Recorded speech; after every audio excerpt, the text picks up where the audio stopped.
So, good morning. Another episode of Breakfast with Sandy over at CEO Warrior. Hope everybody's doing awesome. Coming to you from New Jersey. It is really cloudy here. Not a great day, but it's a great day to learn about our service based business. So, today I kind of thought it would be interesting based on some of the feedback that I received in my DMs from last week about talking about our customer service. So with today, all we see in our feeds is all about AI and keeping up with technology for a service-based business and how it's going to help us, put the competition out and dominate the market, and we have to stay on top. But actually, we're not even doing the very fundamental, foundational things that are helping our business on the day-to-day, and that is raving fan customer service.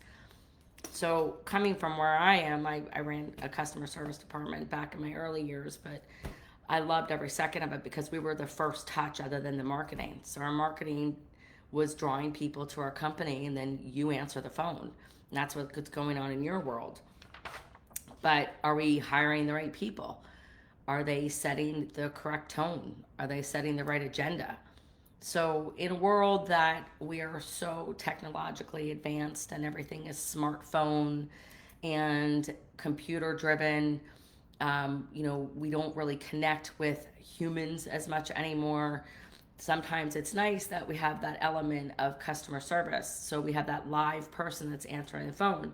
And I will tell you, you're missing a golden opportunity if we don't answer the phone live. If you're at a light 2 seconds, and it turns green, people are beeping at you. So why are we thinking that an automated numbers on our inbound calling is going to help our service-based company? There needs to be a live person answering that phone within 2 rings. And man, that sounds like a lot. I know some of you are like 2 rings. But if you think about it, when you're on the other end, 2 rings is a long time. Call your company and see what that feels like on the other end. So I advocate for 2 rings, 3 tops. And if you're not, then where does that call route to? Because if you're losing that call, then we have an ability to call back. But again, we're in a society where it's a do it now, I want service immediately. So are they going to hang up and call your competitor? I don't know. If my heat or my air are out and I have 2 minutes to make a phone call, I'm going to keep calling until I get somebody on the phone. Where's our loyalty? So let's talk about customer service a little bit and in our positions, hiring someone in a CSR for a CSR role. And oftentimes I hear our clients and prospects say, well, oh, our people are the best. Are they? What is your hiring criteria? Because someone's nice on the phone, they're pleasant. I mean, that's great. We want them to be kind and pleasant. But when we think about the characteristics of someone who is answering our phone, that is your first impression. That is your business card. So let's walk through those steps. If I were hiring for a customer service position, I'm looking for someone who has empathy. They have the ability to be confident on the telephone. They're organized. We need organization, right? When we're dealing with a calendar, understanding of technology that you're using, your CRM. What's the attention to detail? Super important, right? They're looking and working with dispatch. They have an ability to work in a teamwork environment. Absolutely ability to handle rejection. Can they ask the right questions, which comes with a little bit of assertiveness? So have you thought about this? And there's a lot of one truck guys that are in here, one shop, one truck. How are you handling your calls? Because when I'm calling with an issue, I made a conscious choice to call your company. I have a problem in my home that needs to be resolved. And I call you because your marketing drew me in. Mrs. Smith down the street told me you guys were great. I've been using you for 10 years. Whatever that is, I'm calling you. I can call anyone. So number one, we have to thank the caller. If they're somebody that's been in our world for a while, we make sure that we let them know that they are the most important person in our world at the moment that they're calling. How can you do that if you're in another client's home or you're driving? You don't have your schedule in front of you. You're not sure when you can get out to the home. We don't set a clear agenda. Is it fair to the person that you're actually in another homeowner's home and you're answering the phone? And what happens if you don't answer the phone at that moment? It goes to voicemail. How quickly are you responding? What does that show your client or prospect on the other line? Does it show importance to them, significance? We can't say, well, I don't have anyone else to answer the phone. Because, at CEO Warrior, we have sponsors and we have partnerships with people that help us to answer the phone. We've got some great companies that have an answering service. Those are things that we need to think about when we're on the road putting a business together. And how are you concentrating on the job at hand or the consultation that you're offering in the home if you're worried about your phone ringing? So simple basics. We keep looking for the golden answer, right? What is that shiny object that's going to be our blue magic pill to helping our company? It's service. You are a service-based company. You are a commodity. There are hundreds and thousands of you out there. The only way to set yourself apart is by the people that work on your team. And that service level is how we experience you. What does that client experience look like? Be honest with yourself, right? How many calls are coming in to your company? What is our booking conversions? What are you doing on a daily basis to understand those conversions? What marketing platform did they come from? How can we train to be better if we're getting Google leads and we're not converting and booking those leads? Because a lot of people that are looking for a service company when they're at a time of need are tire kickers, price shoppers. So how are we training our customer service intake to handle those kinds of calls? And how, once we get that call in the door, are we assessing the quality of call?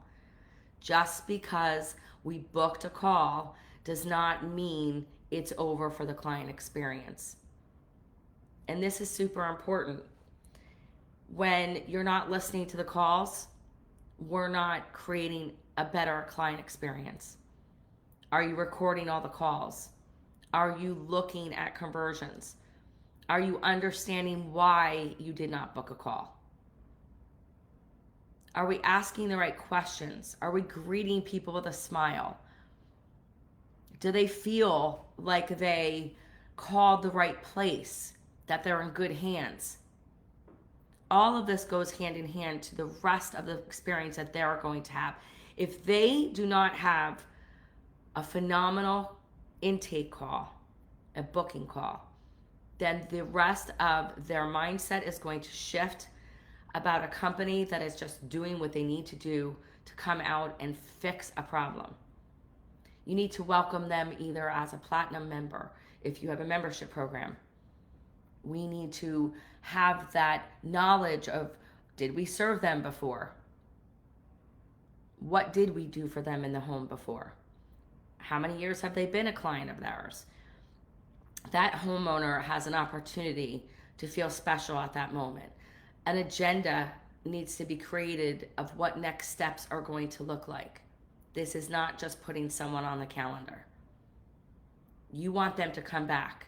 It's all about servicing the people that are in our world. Every day we hear, I need more leads. My marketing's not working. I have to switch marketing companies. My reviews aren't good. Well, what does that look like? What does that process look like for you? Have you sat with your client service team? Has your CSR gone into a dispatch department and understood what it looks like to fill the call board with quality calls? Did your CSR go out with a service expert so they can understand what a full consultation looks like in a home? If you're not doing these things, then we're not creating clarity within your company, and there will be no alignment.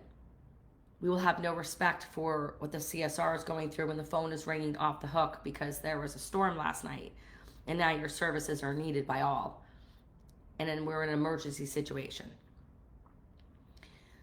When they go out on the road with a service expert, they have an ability to understand what their life is and what they look like going into a home, possibly getting rejected by the homeowner, offering options.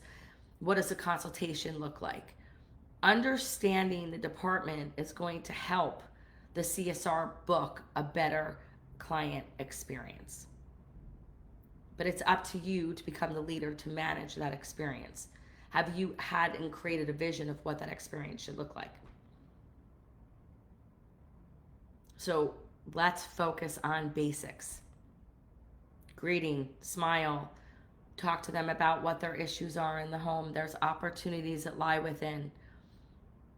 I have more phone warriors in our world that have distinct trouble offering their services. Lack of confidence, lack of training, could be all the above. But in Phone Warrior, our jobs are to bring out the confidence because they are well trained. There's role playing. How often are you role playing with your CSRs? It is a must because this is about retaining clients over time, a lifetime value of a client.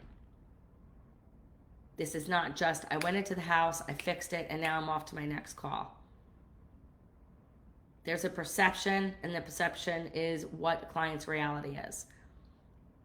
So once we get them and understand with empathy and allow our prospects or current clients to know that they're in good hands when they called us.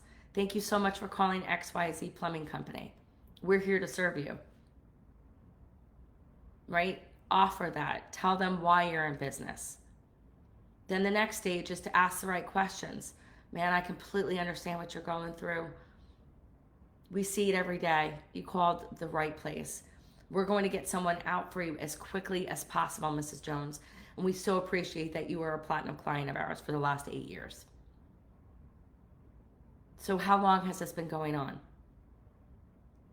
What are you seeing? How is it affecting you? Do you have another means while we're going to be coming out?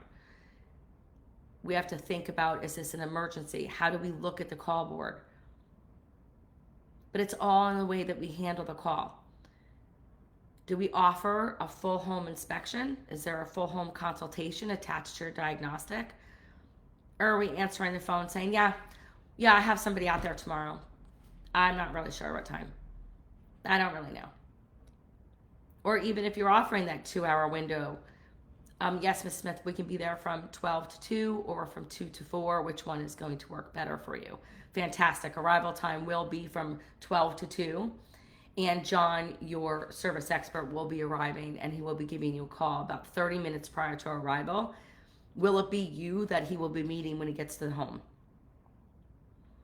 Because what good is a phone number for someone who's not actually going to be at the house? Ask your dispatchers how great it is when they get the phone call from the service expert saying, man, nobody's answering the phone. I'm at the door ringing the doorbell. And then we're calling, but the husband is the one who called and set the appointment, but we never got the best number. We didn't get the best email. So now we're texting the husband. He's in a meeting. He can't answer. And Mrs. Smith is in the house on a work call and she can't answer you. It is so easy to deliver superior client service. But we fail at this very basic level, and maybe not failure to the point where we don't book calls, but failure to the fact that it sets the tone for every other experience that they're going to have with your company. But yet we keep looking for more leads. Or yet we wonder why we haven't broken $1 million after 10 years of business. Stick to the basics. Understand, manage to what you're measuring. And if you think you don't have enough money to have someone else answer your phone because nobody's going to take care of clients like you, you're doing yourself a great disservice. This is a client service-based industry. Your experience better be superior or you will be out of business. Create that experience on all levels. It's not just about the marketing. It's not just about the phone ringing. It's about how we handle the client experience all the way through. Now we go out, we do a proper consultation, whether it's your CSR getting back on the line and finding out how that appointment went and was all the criteria that you set out for them met. Now you can ask for a review. Now you may ask if there's anyone else you know that would benefit from using your services. Are we doing all of this? Or should we think about technology and AI and rebranding when we can't get the basic foundational elements? Pull back what everyone else is missing in the industry. And that is just nice people offering proper client experience. But it has to be an experience. You're not going to pay top dollar for your service if you're not offering a client experience. And if you have not aligned yourself with what that experience is, then go back to the drawing board, because it's not more calls, it's not working harder, it's not working longer days. It's about understanding within your team how one person on your team affects another, and then how we bring it all the way back again. I want to feel like the most special person. And I'm going to let you know that we constantly are calling out. I have service experts who come to my home all the time because I am only looking to help you as our clients get better in your service industry. And I see nothing but poor service. And it is the only thing that sets you apart, because everything that you offer is a commodity. It is still your people. In a world where we are looking at tools and technology to replace, you will never replace that connectivity. So what are you doing that's helping you to look at your company differently? But I know what you could be doing. You could be coming to our Service Business Live and going through a 2-day workshop with us, where you're going to learn the exact tools that we've used to create better run companies, better experiences, understanding what that process should look like for you, creating a roadmap, what's most important right now. It's not always about the phone ringing. It's about what we do when it rings. So September 19th and 20th, we're going to be in New Jersey for a 2-day workshop, and we want you there. You can DM us for details. I will put the link below to register. But if you're not doing these very core foundational elements within your company, then we're wasting money. We're wasting time. And mostly, we're affecting our reputation. And I know our warriors, and there's some that are in New Jersey here, and I use some of them as my service experts, and they are delivering amazing client service. That keeps people coming back again and again, and I will pay premium. You are not a diner, you are a steakhouse. When you go to a diner, you have a full menu with a fast experience in and out. When you go to a steakhouse, you have a 5-star experience. You need to become that 5-star experience to set yourself apart from the guys who don't want to create anything more than a job. So again, Service Business Live, CEOwarrior.com, what we offer. Go to the September event, check us out. Schedule, book a call with me. Let's walk through what's going on in your company. I look forward to it. I can't wait. So any questions, look forward to the DMs this time. Tell me what you want to learn more about. Tell me what's going on in your business, and let's get you there. This is all about you. Thanks, guys. Have a great day.